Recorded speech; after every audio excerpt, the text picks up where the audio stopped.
All right, so we are on a furnace up in an attic that there's not enough supply ducts exiting this unit, and so the unit's tripping off on a high limit.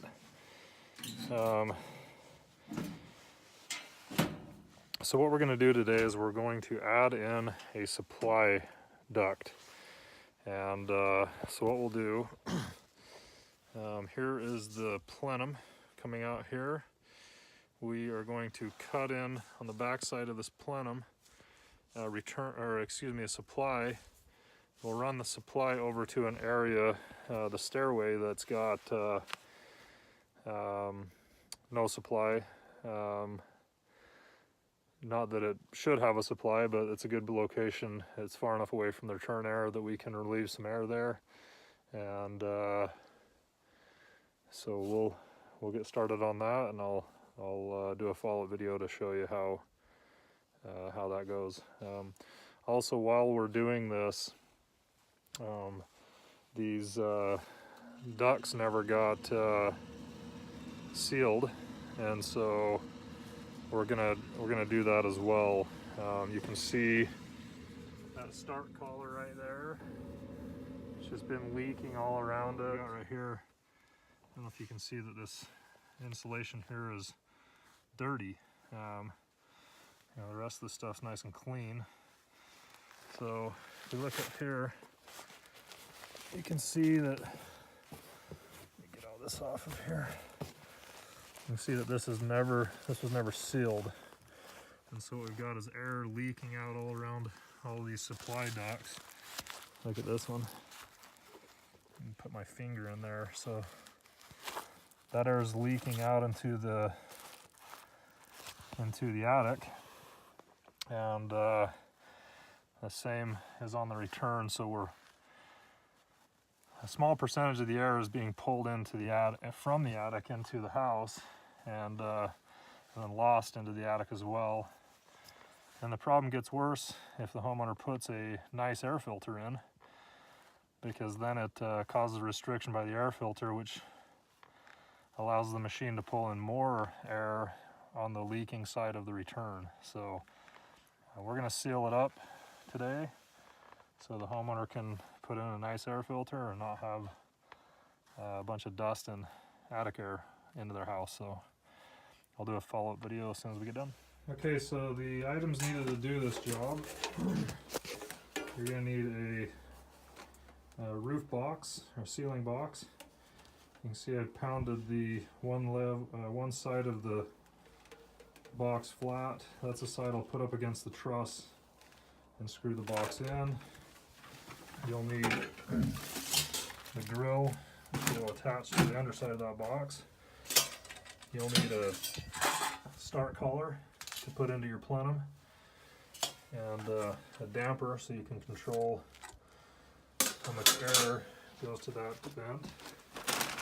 You need the zip ties to secure the flex. You'll need a bag of flex, or a flex duct. Sure tape's good. Tape the duct on and then zip tie it. Duct mastic to seal the penetrations, and disposable brush for the duct mastic, and some screws to secure the start collar to the plenum. The screws that go into this, most of these manufacturers give you the screws. They're in here somewhere, but the screws, they're white screws, so it looks nice when you're done. So that's pretty much all you'll need. I'm going to use a Sawzall to cut the penetration in. So let's get to work. Okay, so getting ready to put in this new supply. What I've got here is, this is a conduit strap. I found the center where I'd like to put it, and generally what I do is just take a knife and cut a small hole, small enough to put the strap through, And what this allows you to do is when you cut out the drywall, you can actually hold the strap and pull the drywall out so it doesn't fall down. Unfortunately, the center where I'd like to put this box is right where this truss is. So my duct supply is going to be off center to where I'd like to put it, and unfortunately there's just nothing we can do about that. So I'm going to take a Sharpie, I put my box with the flat edge against the truss, mark it out, take the Sawzall and cut that out, pull this drywall out, put the box in, secure it along this truss, get my flex duct all installed on here. Then when I go downstairs, I'll finish the remaining 3 sides when I install the grill on it, and then I'll show you how we install the other side of the start collar with a really cool tool. Okay, so we're getting ready to cut in the start collar. This is a start collar here, and what we're going to use is this cool tool that's made by EMCO. This is the smaller one for getting in tighter spaces. They also make a larger one. I think this one goes up to 12 inches. See your cutting blade there. Don't put too much force on it, it'll break it. It's always good to have a spare one with you. And then this right here we'll take and set that to 8 inches. So let's see, you can see 8 inches there. So what we'll do is I'll take and cut this hole. Let me rig this camera up real quick. Okay, so first thing I want to do is make sure we've got a good area. I take and drill our pilot hole first.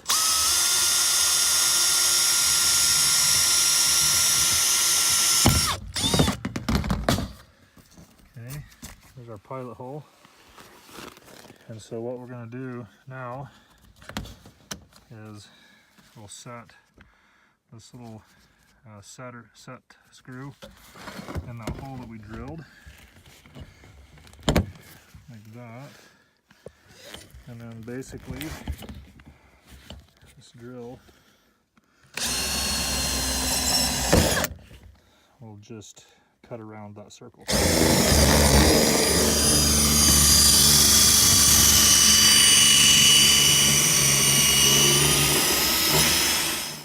Alright, so you can see, cut the zip ties off of these. Actually really easy to do because zip ties, after a couple of years, they just get really brittle. So cut the zip ties off of them, lifted this up, sealed the start collars around each one of them, sealed the plenum to the evap coil, AC coil, cleaned out all the insulation that had fallen in the secondary pan. Secondary pan's just there to catch the water if the primary happens to get plugged up. In cleaning out the pan, did notice that the primary is actually broken, and so maybe I've just been running down on that pan. Let's see, it's just snapped right off, so we'll go ahead and replace that and get the rest of this sealed up. Okay, so here's the return air duct. I've got the supply all sealed up. You can see all these gaps around here never got sealed, and then this metal that comes from the manufacturer, you can see will also leak all around here. Typically when we install them, we put a plenum here and seal it and then run the return into the plenum. I was always taught that was the correct way to do it, but anymore this is pretty much what everybody's doing, is just attaching them right to the cabinet. So I don't know, leave a comment if you got an opinion about that. I don't know if it's a bad thing. Seems like it, I don't know, mathematically, I don't know if it makes any difference other than you would have a bigger box and you wouldn't have your flex so close to your fan motor. So that's the only thing I can think why you'd want to plant them, but you can see there's just, this whole thing never got sealed, so we'll go ahead and seal that off and then re-insulate the duct with the insulation back onto it. So. Alright, so got that all sealed up and re-strapped. The last thing we're going to do is insulate this cabinet, and really the only way we can do that is putting the insulation board on the top, the back side, and try to get some on the bottom of this. But just a minute ago we were talking about putting a plenum on the return air, and so this is one thing that kind of shows up pretty good. So you can see how that start collar comes in right there. I mean, I'll make a fist. You know, I can't even get my fist in there. We've only got just a little bit of room there, maybe 3 inches or so. And so what happens is the squirrel cage assembly here is blocking most of the air that can get in there. So on this one for sure, I could see that putting a plenum on this could greatly improve the airflow, and we may actually do that on this one. I'll have to get some measurements, and we may come back and put a plenum on this one, because that squirrel cage assembly is definitely blocking the air. So also you can see where they've got the thermostat wire running through here. That's just an opening to the attic, and same with this one. So just got a 1/2 inch hole open to the attic. And the last one we were on for this same homeowner, we had pulled out a ton of stuff from the squirrel cage insulation that had been pulling into it. So we'll take a look at that one as well on this, and possibly come back and put a new plenum on there. Alright, so we got this job finished up. So what we've got here is we've got all the ducts are insulated, sealed to the cabinet here. Pulled the zip ties off, pulled them back, glued each one of them on all sides, sealed the duct to coil, sealed the coil to the furnace. We have an uninsulated furnace here, so we've took a 1-inch insulation and sealed to the top, the back, and the bottom. Sealed the return and added in one more supply that goes over to the stairway. So also repaired the drain line that was broken, and strapped up the refrigerant lines so they're not just sitting here hanging. So a whole lot of work that would have been a lot easier if it was just done right the first time. It seriously would have taken as much time to do it wrong as it would have taken to do it right. So that's a frustrating thing about all of this work, is the labor's already been put into this. It just was put in to do it wrong. So unfortunately it falls on the homeowner, and you could get mad at the contractor and say, oh, he should have known, but he's hiring people that are licensed professionals that should know all of this stuff. And so, well, if you learned anything or enjoyed watching this video, give us a thumbs up and subscribe to our channel. Have a good day. Thanks.